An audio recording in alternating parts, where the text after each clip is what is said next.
On the Authentic Persuasion Show with me today is Michael Bradley. He is a commercial insurance broker helping small businesses get something they need and hope that they never use, which we're going to chat about why that's such a challenge to help people with. He's part of the Bradley Insurance Group, a family owned and run business. I'm excited to have his thoughts both from a sales professional standpoint and then also manager and then also what he's seeing with clients. Michael, welcome to the Authentic Persuasion Show. Thanks for having me.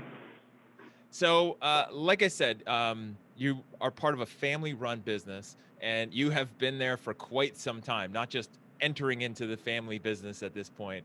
When did you start with the company?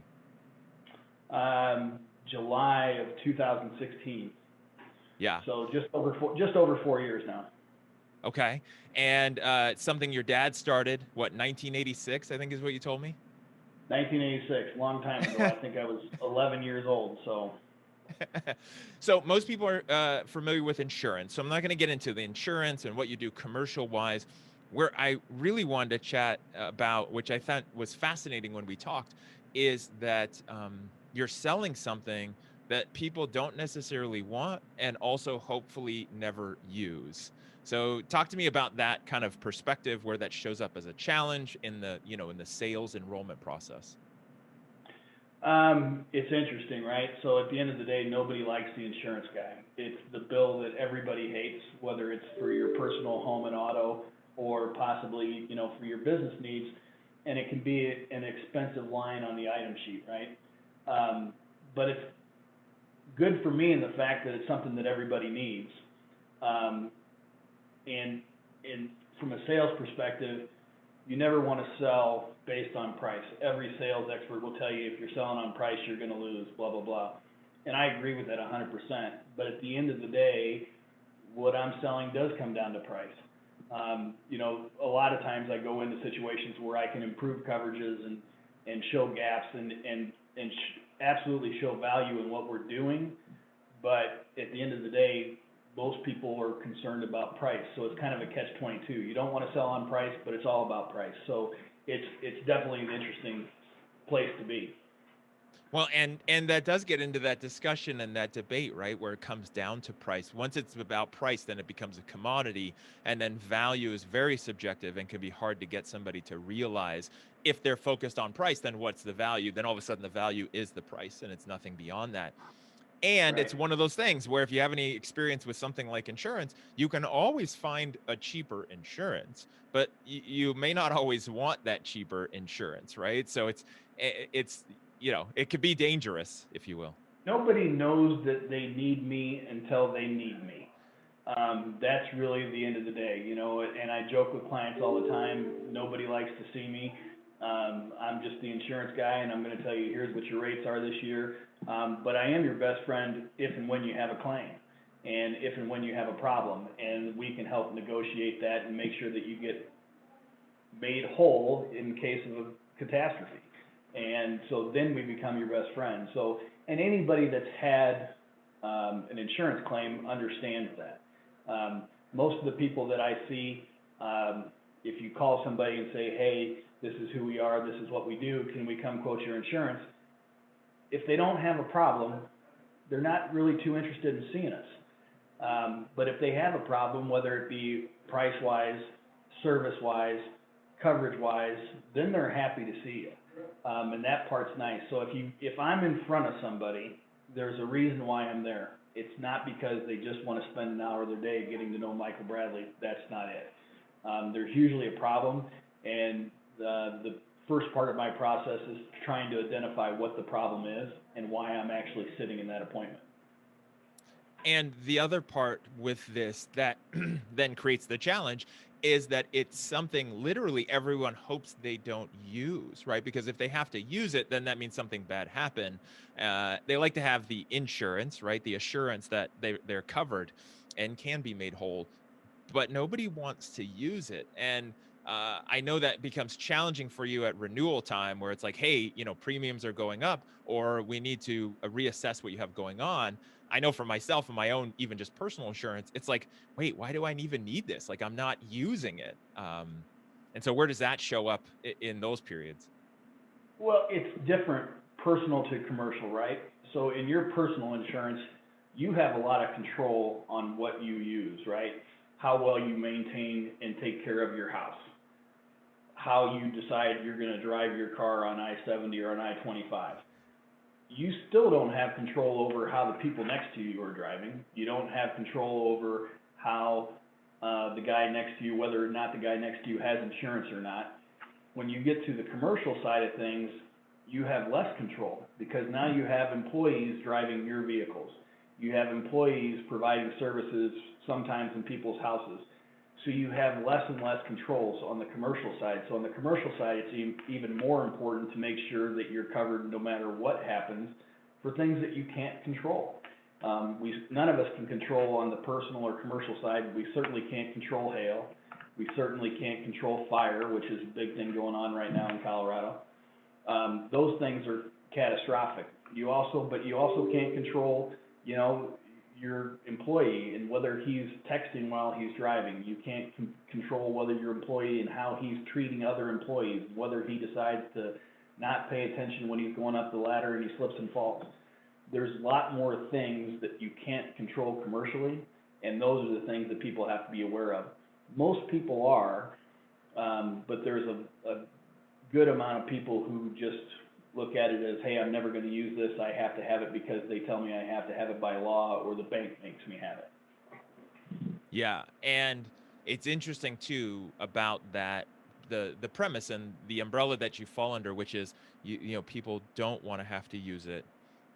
They don't want something that they need to use, and then obviously you have the renewal, and it's hard to sell this service that nobody actually wants. And let's say most people don't want to have to think about. And what's fascinating to me is the connection to another guest I had on the show. Is you are working with Benita Samuels, who was just on the show for the podcast, and she's great on the marketing side. And she was a connection through Jamie Sarche, who works at Fieldman Mortuary, who helps people with end of life plans, which is another thing people don't ever want to think about, don't want to have to plan for. And even though it seems like an easy sale, that one is definitely not. And it's interesting how both of you are connected and both selling something that people hope they never have to use.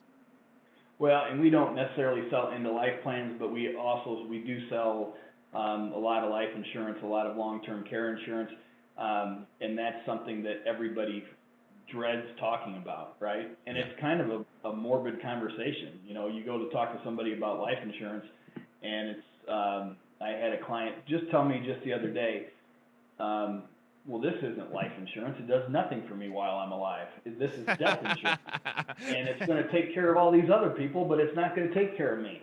And, and I laugh, and he's right, but, there's a need for it. But it's also just one of those things that nobody ever wants to talk to. I'm 45 years old and never thought, you grow up and you're younger and you're invincible, right? And nothing's ever going to happen. You're never going to break your leg. You're never going to fall off a ladder. As we get older, we start to think about things, and you think about things a little bit differently, but it's still something that, you don't want to start talking about your own mortality in any way. So let's transition and talk about your sales style. So how do you approach those conversations? What have you found successful that works when having, whether it's the long-term care insurance, life insurance, the business insurance, what's your sales style like? With everything I do, no matter what it is I'm selling, I like to consider myself a very laid-back salesman. I have a very laid-back conversational approach. At the end of the day, in the insurance world, an attorney friend of mine told me this, that insurance agents are just like attorneys. There's 10,000 of us in the state of Colorado. Of the 10,000, maybe 10% are good at what they do, and of the 10%, maybe 50% are honest. We really focus on making sure we check all those boxes. I'm the first one to tell somebody, and I tell a handful of clients every year, hey, you're right where you need to be. I can't beat that. You've got the coverage is right, the price is great, and you're where you need to be. That doesn't happen very often, but it happens, and if it does, I'm happy to tell you that. But I don't want to ever sell anybody something they don't need. My job is to say, here's exactly what you have, and here's what it costs. here's what I propose, and here's what it costs. And if there's differences, it's highlighted, it's bolded out. And at the end of the day, I need to sell myself, and I need to sell Bradley Insurance Group. Um, People have to trust who they're doing business with, and they're entrusting their business with me, and so I have to do a good job of making sure that they're comfortable with me and know that they're getting a good product for the right price.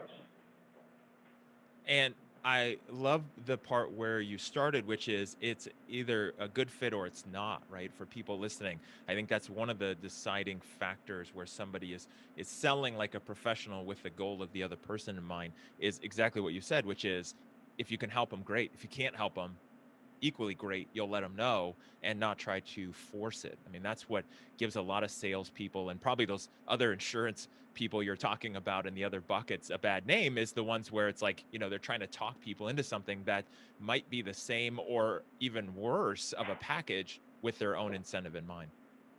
There's no doubt about it, right?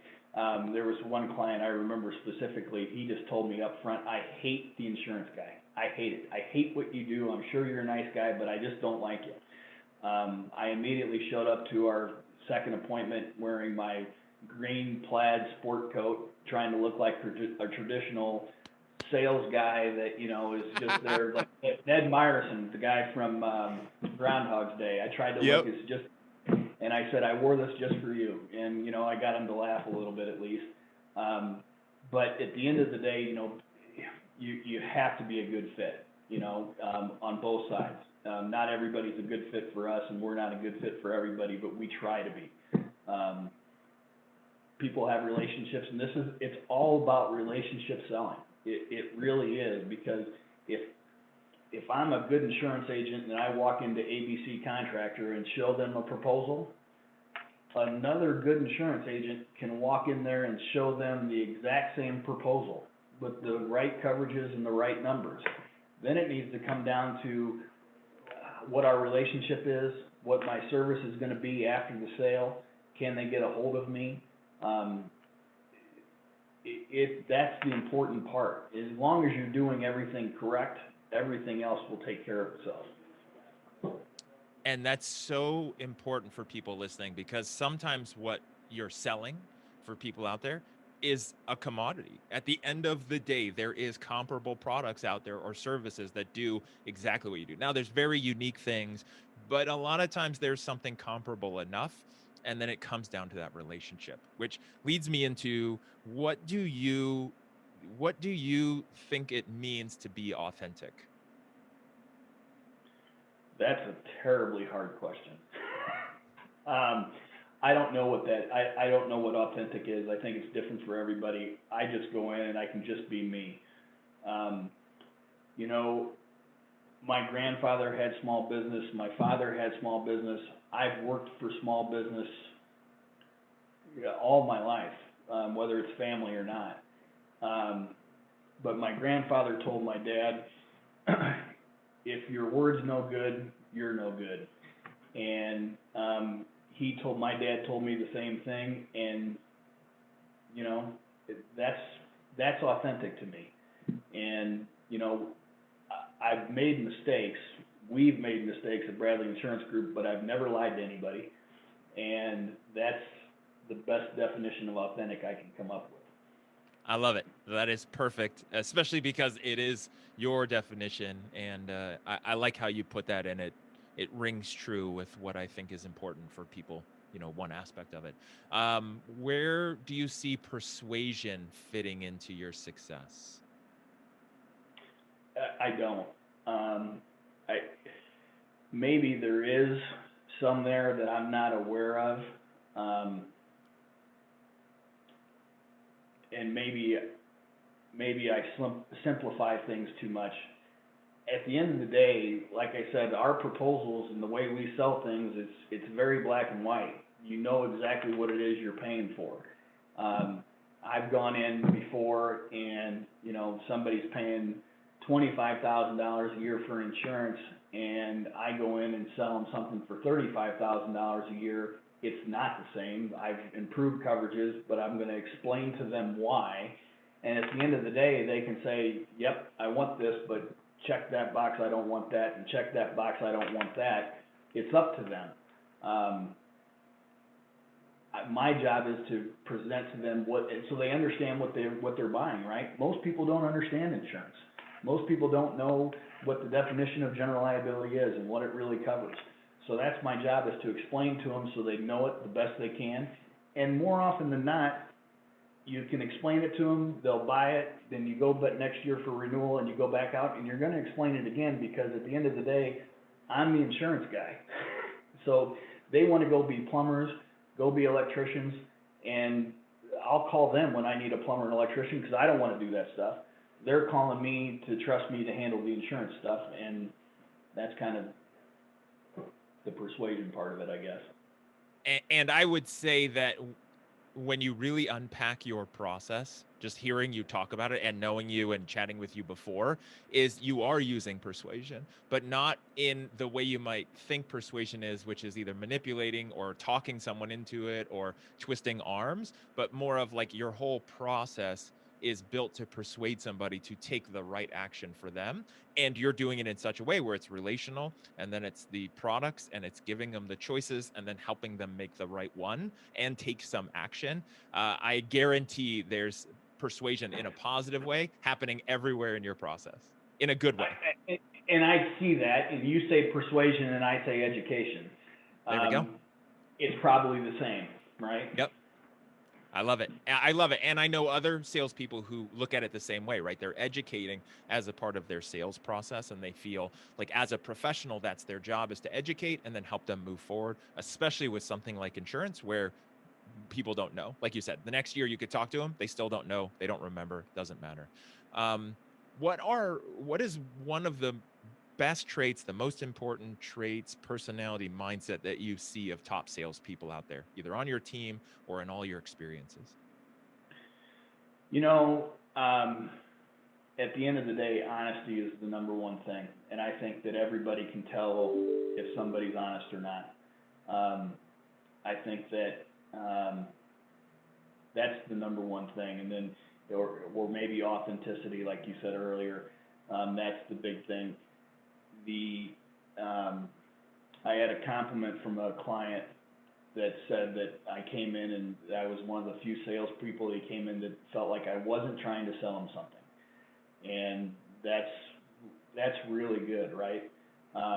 Everybody has the stereotype of the used car sales guy or the insurance guy in the plaid coat. You know, I try not to be those things. At the end of the day, this is a business, it's a relationship.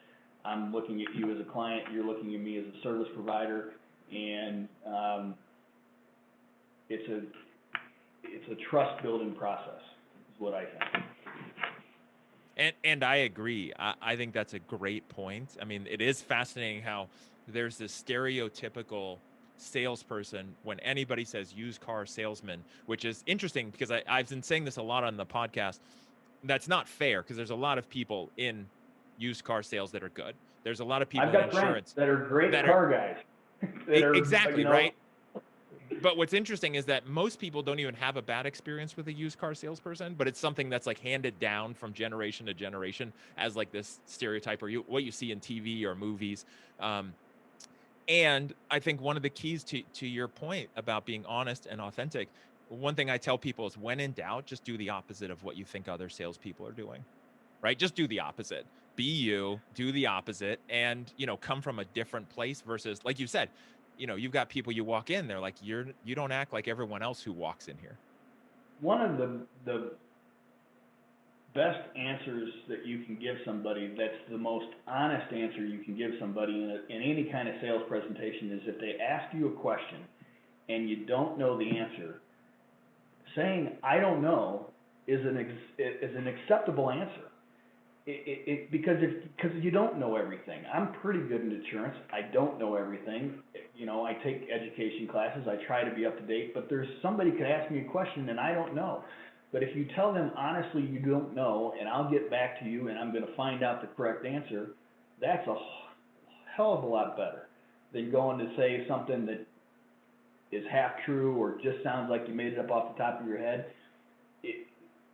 I don't know is just an okay answer, and so many salespeople are scared to say that, and I don't know why. Why do you, not why they're scared to say that, but why do you think that works so well? Saying, I don't know when you don't know. Why does that work so well with the prospective client you're dealing with? That goes right back into being the honest thing. Like just, it's just telling somebody I don't know the answer, and I've done sales for a long time before I even sold insurance, and I've had to say I don't know a few times, more than a few. But if they really truly believe that you're going to go and find out the correct answer, they're okay with I don't know. Much more so than they're okay with make something up off the top of your head and just to sound good, because I don't have to know everything. I just have to be able to get the correct answer to the client when they need it, and you can get that done. And I think one of the subtle things that I've noticed that happens is I'm just going to say it, everyone's afraid of dealing with salespeople at some level. Some of them have really high walls and barriers, and they're super worried because of what's happened to them in the past. Like your person who told you they hate insurance salespeople. There's something that happened, right? They touched the stove, it hurt. They're not going to do it again. They don't trust salespeople. Some people are more understanding, but there's always a little guard that's up. When you're perfect and slick and it sounds like you have all the answers, and then maybe they're true or not, that a lot of times that just keeps people's walls up. When you say I don't know, then what happens? They go, okay, this person is real. Like, they don't know everything. They're not trying to pretend they know everything. They're not just trying to sell me something or get one over on me. Like, those kind of things bring those barriers down. As long as you're a professional and you know what you're talking about, you can go get the answer. That actually goes a long way to making it more real for the other person. Without doubt. Without doubt. So one of the things that you do is you are obviously selling to and helping companies and businesses. Let's talk specifically on the sales side. What are you seeing companies doing right now, your clients or just people you know out in the world? Like, what are they doing effective from a sales standpoint or a marketing standpoint? I mean, what are you seeing that's working out there right now? Because you have this broad scope of lots of different industries, right?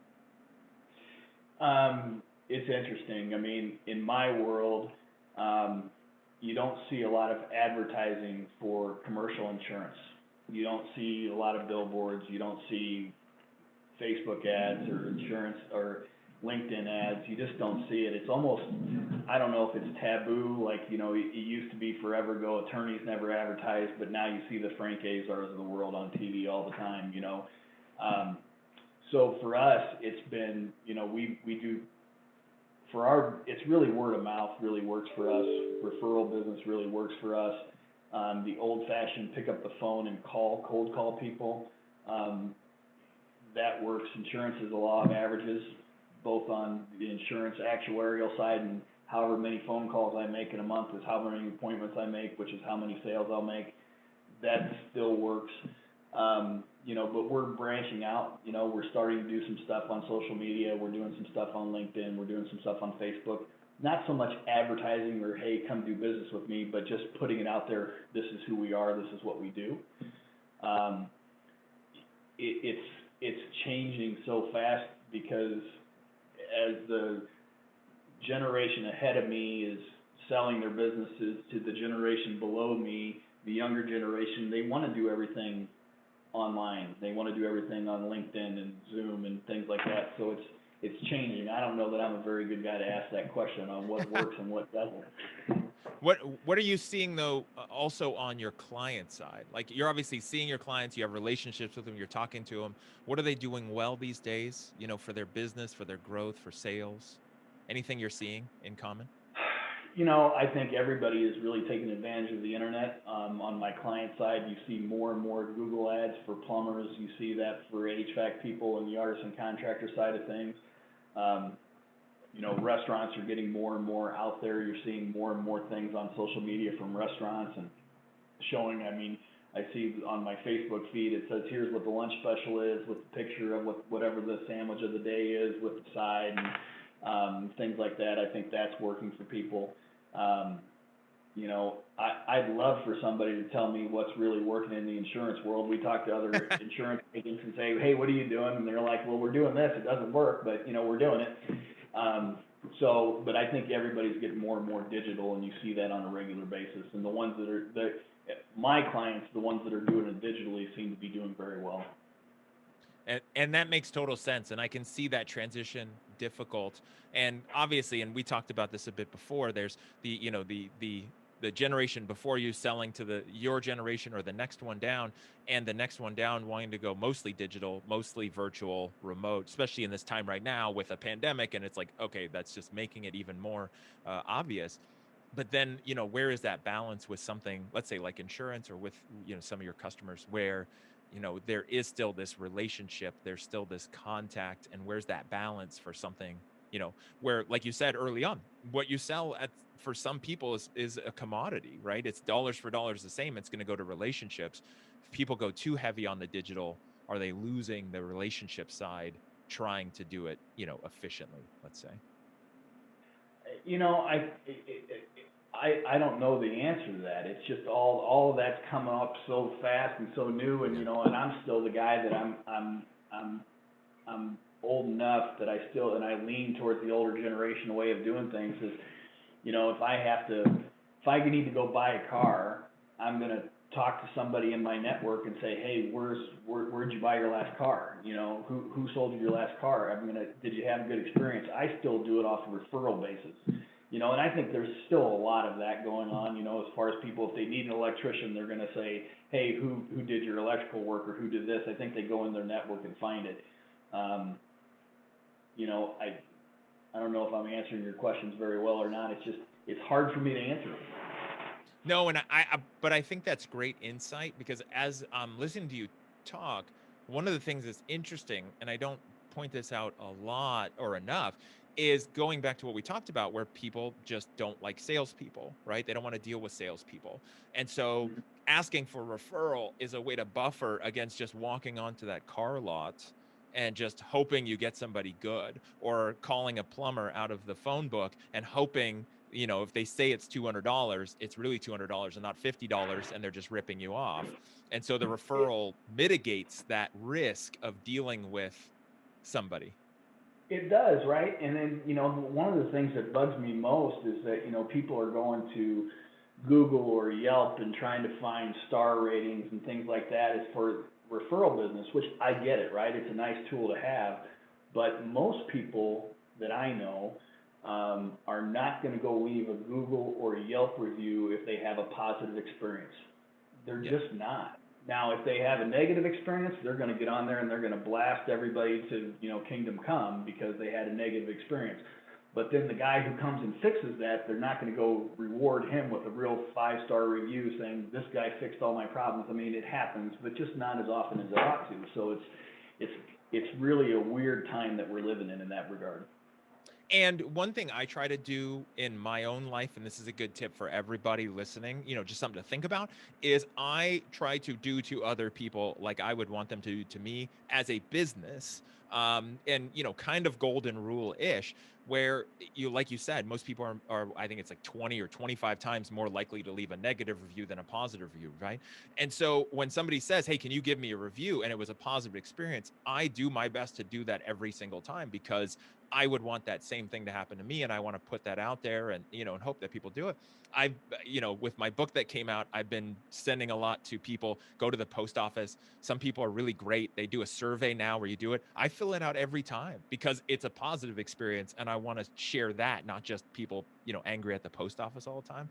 And hopefully more people out there will do that and share, put positive stuff out there if it is positive, and kind of offset the negative in the world, and the negative voices. Yeah, and I get that too. I have businesses ask me all the time after we use services, hey, would you leave me a review? And then I'm happy to, but it's almost because they asked me to. Yeah. I unfortunately, and shame on me, I wouldn't think about it if they didn't ask, right? Yeah. But you're right, and that's something we should all probably get in the habit of reviewing people positively when they do things right. Yeah, especially if it was really positive. I think that's always good, and support that. So let's shift gears completely. What did you want to be when you grew up? Gosh, forever I thought I wanted to be a football coach and a teacher. Um, I was an athlete, and I thought that's what I wanted to be. And being a teacher, there's not too many professions more admirable than that. I just realized early that I don't have the patience to do it, and but I've got friends that do, and my hat's off to them, because I think they're doing a great job, especially with what's going on today with online learning, in-person learning, and all the different things. I think they're really earning their money these days. I think what's truly fascinating about that, and I can relate as well, is that you saw yourself becoming a teacher, and then when I asked you about persuasion, you didn't like the persuasion thought because you see yourself as more educating your clients and helping them make those decisions. And so it's the same thing, right? So you ended up you're just teaching business owners how to keep themselves safe and what they need to do and make smart decisions, because you have so much experience in and around small businesses. I'm the same way. In a different life, I could have easily been a teacher, and essentially I just do that from a sales perspective. But it's that same thing. So it's fascinating how that's now shown up as your sales style, if you will, is the educator. Right. Well, I didn't think about that, but it's a pretty good point. There you go. And a coach, right? So you're also coaching, either your team or your customers on, how they can win in their business as well. So I'm sure you're doing a lot of that. What's the most non-sales job you've had in your life? Most non-sales job. Yeah. My grandfather owned a tent and awning business, and I used to hang awnings and put up tents in the summer. There was no sales about that. That was just, go hang an awning, go put the tent up, whatever. But it was a great way to spend summers. There you go. Get outdoors. I love it. Yeah. What is your personal definition of success?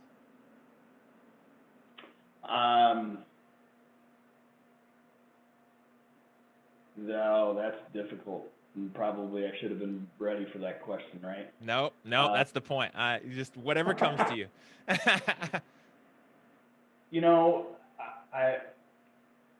I've had jobs where I've been successful and been miserable while doing the job, right?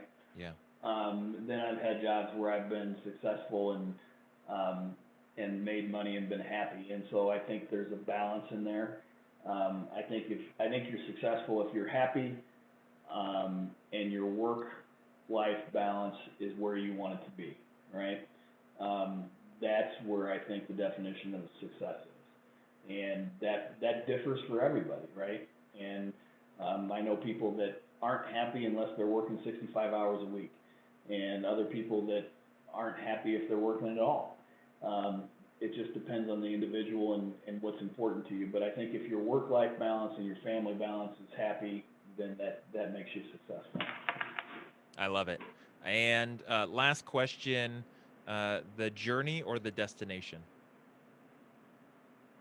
It's always the journey, right? Because the destination is not in my control, right? I just need to take care of what's going on currently, and then whatever's going to happen will take care of itself. As long as I do the next right thing, whatever the next right thing needs to be, the destination will take care of itself. So it's always got to be the journey. Fantastic. So before we end today, I wanted to share what we do at Cutter Consulting Group for people listening. So it started out based on the need that we saw with small businesses that were struggling to create scalable sales operations, hoping that if they hired the right salespeople, that it would be enough to win. Unfortunately, most teams are not generating a high level of sales, and that's where we come in. So we're driven to transform our clients' reps from order takers to quota breakers, advise our clients on the right tools that they have that are available that help them run things better. To get more information, go to cutterconsultinggroup.com. And Michael, thank you for being on the podcast, putting up with my questions on the spot. I know that one of the best places for people to find you and the business is bradleyinsurancegroup.com. I also know that you said that you're starting to do more stuff on social media. Where can people find you, the content that your team is putting out? Well, you mentioned Benita Samuel, so I'll give her a shout out. She's managing all of our content on LinkedIn, so you can certainly find us on LinkedIn. You've mentioned our website, and anybody's happy to call us anytime, 303-480-5005. There's always somebody here Monday through Friday, 8 to 5. Awesome. Michael, thanks again for being on the Authentic Persuasion Show. Thanks, Jason. Thanks for having me.